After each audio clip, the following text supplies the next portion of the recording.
নমস্কার। গতকাল ১লা আগস্ট চলে গেছে। এই ১লা আগস্টেই জন্মেছিলেন প্রথিতযশা বিজ্ঞানী গোপালচন্দ্র ভট্টাচার্য।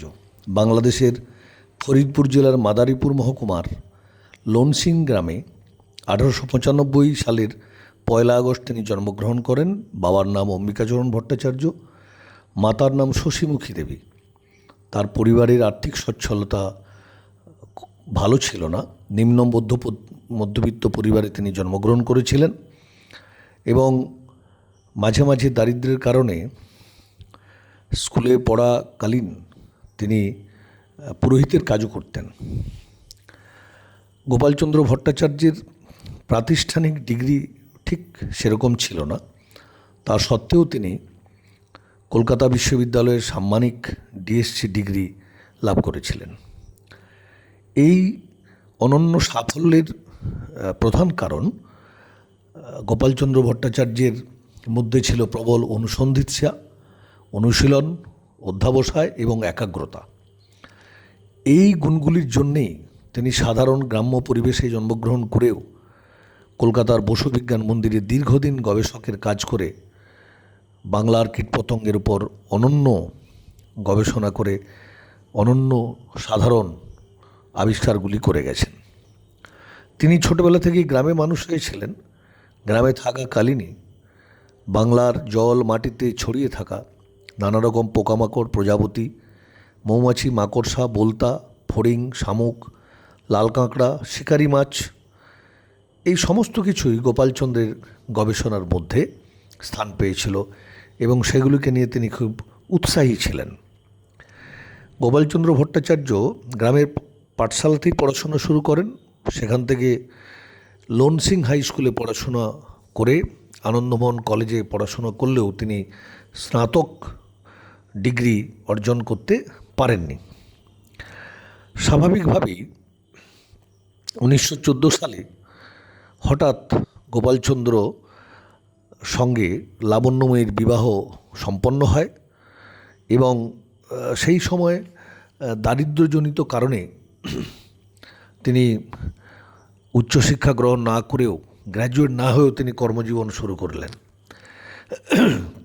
প্রবেশিকা পরীক্ষায় প্রথম বিভাগে উত্তীর্ণ হওয়ায় ৪ মাইল দূরে পণ্ডিত স্যার হাই স্কুলে তিনি শিক্ষকতার কাজ পেয়ে গেলেন, বেতন ১৬ টাকা।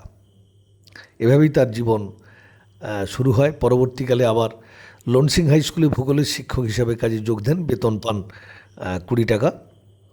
কিন্তু শিক্ষকতার কাজ করতে করতে অনুসন্ধিৎসু গোপালচন্দ্রের মন পড়ে থাকত প্রকৃতির মধ্যে। তিনি ১৯১৯ সালে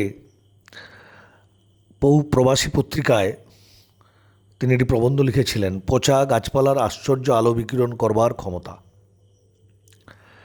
এই প্রবন্ধে তিনি যা বর্ণনা করেছেন তা এক কথায় অসাধারণ। তিনি বিভিন্ন সময় বিভিন্ন স্থানে চাকরি বাকরি করেছিলেন। ১৯১৯ সালে বেঙ্গল চেম্বার অফ কমার্স নামক একটি প্রতিষ্ঠানে টেলিফোন অপারেটরের কাজ করেন এবং পাকাপাকিভাবে কলকাতাতে থেকে যান। এর পরেই গোপালচন্দ্রকে আর পিছন ফিরে তাকাতে হয়নি। বিপ্লবী পুলিনবিহারী দাসের সঙ্গে আলাপ আলোচনা করে জগদীশচন্দ্র বসু গোপালচন্দ্রের সঙ্গে দেখা করার পর পুলিনবাবুর সাহায্যে জগদীশচন্দ্র বসু ১৯২১ ফেব্রুয়ারি বসু বিজ্ঞান মন্দিরে সহকারী গবেষক হিসাবে যোগদান করেন। জগদীশচন্দ্র বসু প্রতিষ্ঠিত এই বসু বিজ্ঞান মন্দিরই হল সুদীর্ঘ ৫০ বছর ধরে গোপালচন্দ্রের সাধনাস্থল ও গবেষণাগার। বসু বিজ্ঞান মন্দিরের গবেষণাগারে উদ্ভিদবিদ্যা, রসায়নবিদ্যা, প্রাণরসায়নবিদ্যা, পদার্থবিজ্ঞান বিষয়ে নানান গবেষণা চলত। সেখানেই তিনি কীটপতঙ্গ সংক্রান্ত গবেষণায় মনোনিবেশ করলেন।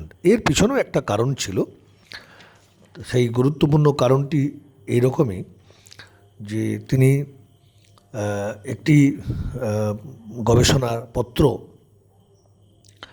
উদ্ভিদ সংক্রান্ত একটি গবেষণাপত্র জমা দিয়েছিলেন জগদীশচন্দ্র বসুর কাছে এবং সেটি বসু বিজ্ঞান মন্দিরের পত্রিকায় ছাপানো হয়নি। মর্মাহত গোপালচন্দ্র তাই উদ্ভিদবিদ্যার উপর গবেষণা ত্যাগ করে মন দিলেন অন্য বিষয়ে। একবার সম্পূর্ণরূপে কীটপতঙ্গ এবং পোকামাকড় চর্চায় তিনি মনোনিবেশ করলেন। 1928 সালে জগদীশচন্দ্রের নির্দেশে ভিয়েনা বিশ্ববিদ্যালয়ের প্ল্যান্ট ফিজিওলজিক্যাল ইনস্টিটিউটের অধ্যাপক ডক্টর হান্স মালিসের জৈবদ্যুতি গবেষণায় সাহায্যকারী হিসেবে আত্মপ্রকাশ করেন গোপালচন্দ্র। তবে তিনি দীর্ঘদিন গবেষণা করলেও কোনো গবেষণাপত্রে তার নাম থাকেনি। গোপালচন্দ্র ভট্টাচার্য বিস্ময়কর জীবজাগত নিয়েই বেশি গবেষণা করেছেন এবং তিনি বুঝিয়ে দিয়েছেন বিশ্ববিদ্যালয়ের ডিগ্রি না থাকলেও মানুষ অধ্যাবসায়ের জোরে বিজ্ঞানী হতে পারেন। তার গবেষণার মূল বিষয়বস্তুই ছিল পিঁপড়ে, মশা, মাকড়সা, কাঁচপোকা, গুবরে পোকা, প্রজাপতি, মাছ, কাঁকড়া, ফড়িং, জলশামুক, কানকোটারি, ব্যাঙাচি ইত্যাদি ইত্যাদি। তিনি ভিন্ন ভিন্নভাবে গবেষণা করেছেন এবং সেই সব গবেষণাপত্র থেকে পরবর্তীকালে বহু বিজ্ঞানী পিএইচডি ডিগ্রি প্রাপ্ত হয়েছেন, অথচ তিনি প্রাতিষ্ঠানিক শিক্ষায় ততদূর অগ্রসর হননি। তিনি বিভিন্ন প্রজাতির পিঁপড়েদের জীবন সংগ্রামের কথা তার বিভিন্ন লেখায় লিখে গেছেন। আমরা তাকে একজন কর্মযোগী হিসেবেই দেখে থাকি। তিনি সারাদিন তার প্রতিটি সময়কে গুরুত্বপূর্ণভাবে গবেষণার কাজে লাগাতেন। এক কথায় বলা যায় যে তার আত্ম অনুসন্ধিৎসা এবং প্রকৃতির কীটপতঙ্গের প্রতি তার অনুসন্ধিৎসা গোপালচন্দ্রকে একটি গুরুত্বপূর্ণ জায়গায় তুলে নিয়ে গিয়েছিল।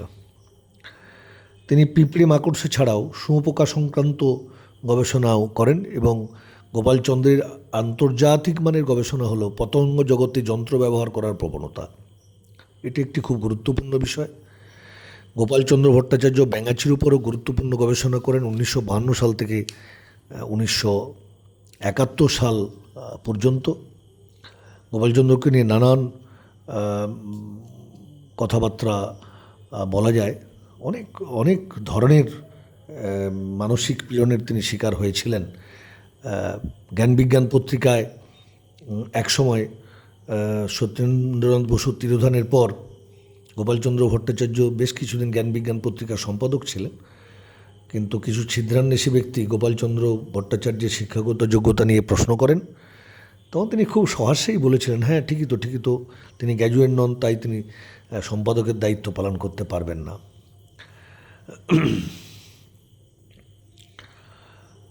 এরকম অনেক ঘটনা গোপালচন্দ্রের জীবনে রয়েছে। গোপালচন্দ্র ম্লান হেসে বলেছিলেন, সত্যি তো আমি গ্র্যাজুয়েট নই, অত মূর্খ। এই বিজ্ঞানমনস্ক এবং এই বিজ্ঞানী মানুষকে যে সমস্ত মানুষ অপমান অপদস্থ করেছিলেন, পরবর্তীকালে তাদেরই লজ্জিত হওয়ার কথা ছিল। শুধু জ্ঞান বিজ্ঞান পত্রিকায় নয়, গোপালচন্দ্র ভট্টাচার্য সম্পাদনা করেছেন সংগঠনী, কাজের লোক, সনাতন, ছোটদের পাত্তাড়ি, অন্যান্য পত্রিকাগুলি তিনি করেছেন। তার বিজ্ঞান বিষয়ক প্রবন্ধগুলি প্রবাসী, প্রকৃতি, অলকা, পথ, বঙ্গশ্রী, সনাতন, বসুমতী, দেশ, যুগান্তর, আনন্দবাজার, উদয়ন, নবারুণ, মন্দিরা, শিশুসাথী প্রভৃতি পত্রিকায় প্রকাশিত হয়েছে।